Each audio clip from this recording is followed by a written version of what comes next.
Don't forget to like, comment, share and subscribe, and do consider supporting the channel via PayPal or Patreon. You'll find the links in the video description. Round 3 of the Tata Steel Masters, and this was without doubt the game of the day. You're going to enjoy this. Daniil Dubov with white against Vidit Gujrathi. So going into this game, Dubov, he'd scored 2 draws in the first 2 games. Vidit was joint leader with 1.5. A gioco piano.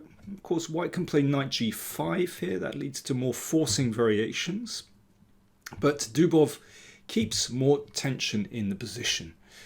So it's just brewing. No exchanges so far.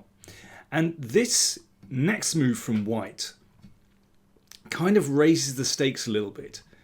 Of course, castles, knight d2, they're normal moves. But Dubov goes for bishop g5. So this early pin seeks to exploit the fact that this bishop is outside the pawn chain. So the bishop can't sit on e7 to break this pin. h6. So if white takes, of course, that's absolutely pointless. Then black would be very happy. But the bishop drops back. So why do I say this raises the stakes? Well, it means that black can break the pin with g5. And that can lead to an attack for black. It could also mean that black is rather weakened on the king side. You notice that the king hasn't castled yet. It could stay in the middle. Sometimes it goes king side. Sometimes it even goes queen side in these variations. So this is a very provocative idea, playing bishop g5 at such an early stage in the game. You know, you're looking to provoke black into playing g5, and the consequences of that are very hard to assess. a5 played, so that gives the bishop some room here, stops b4 as well. And here, knight d2, of course, is a normal move.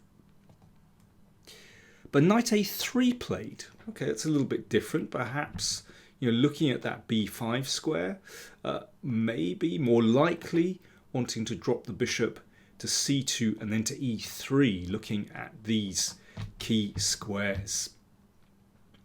And here Vidit plays a really ambitious move. He decides to exchange off bishop for knight, so that in itself unbalances the position. Also, you know, damages white's pawns. You know, the consequences of this are very hard to assess. You know, is it good to give up that bishop? In an endgame, it could be very useful that these pawns are damaged. Who knows? If black can exchange off the light squared bishops, that could be favourable for black. Then there's only one bishop to worry about, but that bishop can sometimes just run round here if black wants to offer an exchange. So all in all, yeah, very tense position. And of course, this pin is still rather annoying for black. You know, do you play g5? Do you leave it there? Lots of questions here. Tricky position. So here, for example, one could play g5 straight away. If black goes for h5, I think that's really dubious because this will really turn out well for white. White is secure on the king side. But one could play with bishop e6, then bishop b5, and then castles, or maybe king f8 to g7. I mean, these are all options, but black always has to watch out for d4 and d5, or d4 and looking to attack the pawn on e5. This is the problem with black's position, that d4 is coming, and that well, causes problems in the center for black. So, I mean, Vidit found a very creative solution here. This reminds me of the Breyer variation in the Spanish, where you play knight b8 and then knight to d7. But it still feels a bit funny to me because it's going to be hard to exchange off this wonderful bishop on c4. And round about here, I would be very comfortable with white, but okay, I'm biased. You know, I love playing with the two bishops. Here it seems to me there's a very natural continuation for white, and that's to play rook e1, and then potentially move the knight out of the way, perhaps round via f1 into e3, looking at these squares. Rook e1 just feels like a really natural starting move for white. Actually reminds me of the four knights, the kind of position that you can get there. Anyway, rook b1 played by Dubov. You're perhaps looking to provoke b6 and then perhaps getting in on these light squares. That's an interesting idea. In any case, Vidit decides finally to push that bishop back and then to take on e4. Well, this is unbelievably brave, perhaps foolish might be a better word for it, because taking that pawn while the king is still in the middle with the queen lined up as well, all these pieces lined up on the e-file. Wow. Like I said, you've got to be very brave to play a move like that, but that's a really ambitious move. Knight takes pawn threatened, so rook e1 not such a great idea. So queen c2 defends the pawn, hits the knight, so it looks very reasonable. And here, well, I mean, I would like to exchange pieces if I were playing with black, but that feels kind of suicidal to open up the f-file. That reminds me of a kind of souped up King's Gambit. Yeah, I mean, the computer says it's okay for black, but I would not like to defend that position. That's not a very human move. f5 played. I mean, this obviously has consequences as well. Of course, holds the knight in the middle of the board. And those pawns sort of look impressive, but it means that black's king is not going to be castling for a while. Pawn takes pawn. Dubov opens things up. Rook e1. Yeah, why not? Let's just put a little bit more pressure here. Difficult position for black. Vidit decides to exchange on g3, exchange the bishop off. I mean, in this kind of position, white can already contemplate just giving up the exchange because the queen would look to get in on g6. So knight takes bishop and rook's pawn takes. So things are getting clearer on the e-file. So therefore e4. I mean, just compare white's development with black's. Every single one of white's pieces in play. And black's development, ooh, not good. And what is that king doing in the middle? And Dubov's next move is very natural, very logical. Just wants to undermine that e-pawn and then crash through. I mean, this looks really bad for black. Knight c5.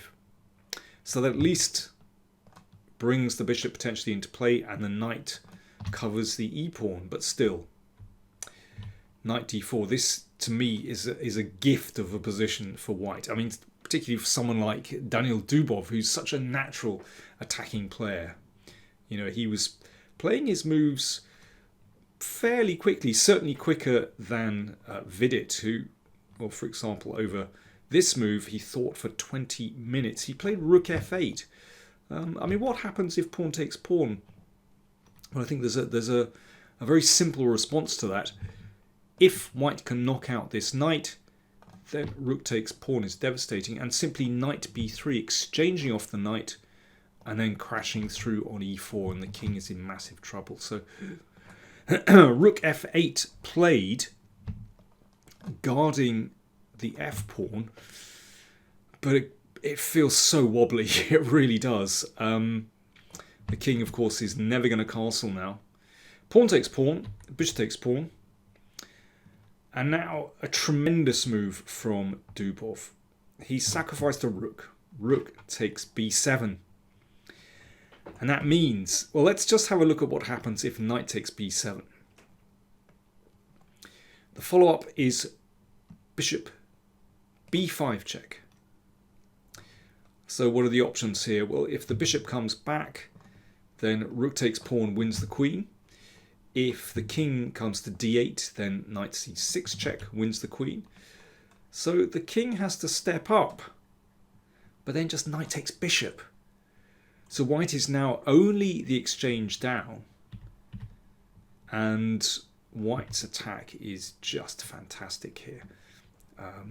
With the king staggering around, the queen's under fire, bishop c6, that's nasty. This pawn is going to drop, there's a check here. Well, I think black is going to really struggle to defend that position. So rook takes pawn just played. Rook f6. That is practically the only defense. Now, to find that move, I think is pretty extraordinary. It's certainly not an obvious move, but the rook protects some key squares along the 6th rank. It does make room for the king as well. You notice in one of those variations, well, we'll see. It's actually quite important that sometimes the king is able to escape over. And here the machines favour rook b5, which does look quite nice. I wouldn't say a very obvious move, but it looks quite nice to sort of look through the knight and towards the bishop. But instead Dubov played queen b1, which to my eyes looks like a really tempting move. Kind of an obvious move in some ways. Just to bring the queen into the attack, it supports the rook as well. And here Vidit took the rook, but the queen is now in the heart of black's position and attacking the rook here. Rook d8. So at least Vidit has managed to exchange, well, taking the rook eliminates a strong attacking piece, but the queen has taken its place. Knight takes bishop, rook takes, and rook takes pawn. So Dubov manages to eliminate that pawn. And here, well, how do you defend this position? The obvious move is rook e5. This was not played, and it was correct not to play this move because queen c6 check is a crushing move. If king f8, then queen takes pawn check and the attack rages on.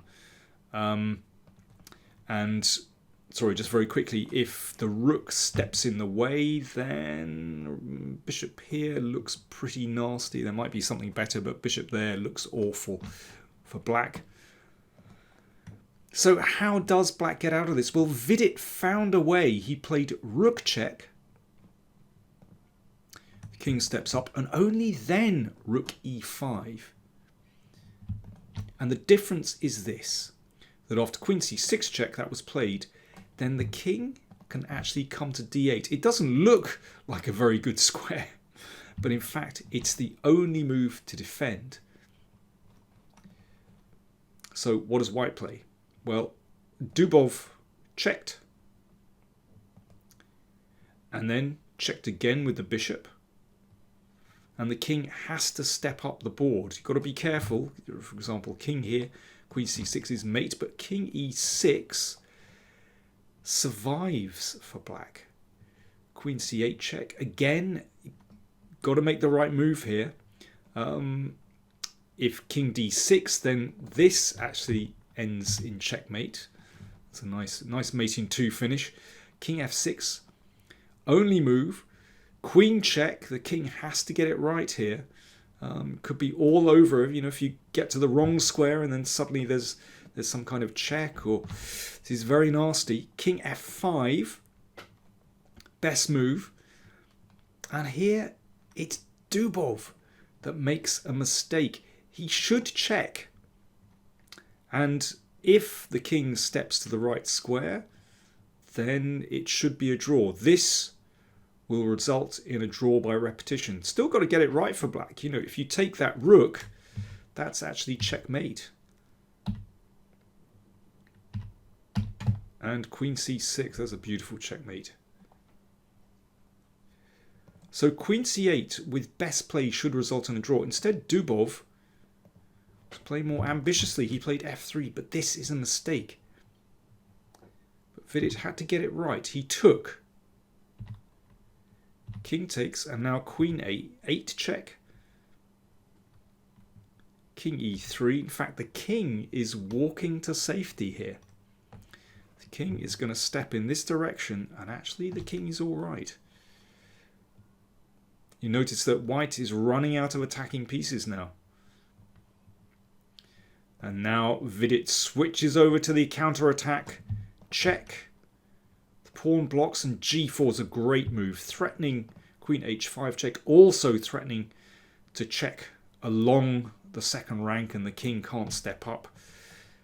And Dubov has nothing here. Queen check, king d2. That's the final move of the game. Here, Dubov resigned. Well, let's just see what would happen if white checked. Well, there's a couple of ways to win. You could play a very boring move and force a completely winning endgame, or you could play king c1.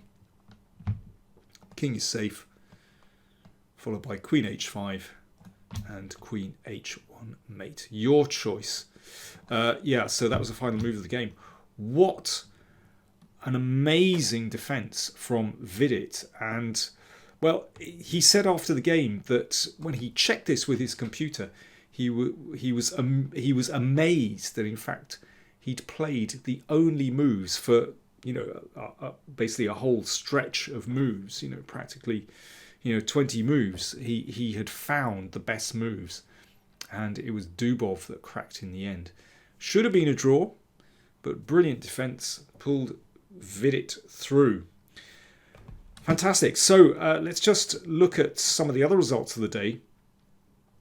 Yesipenko defeated Karyakin.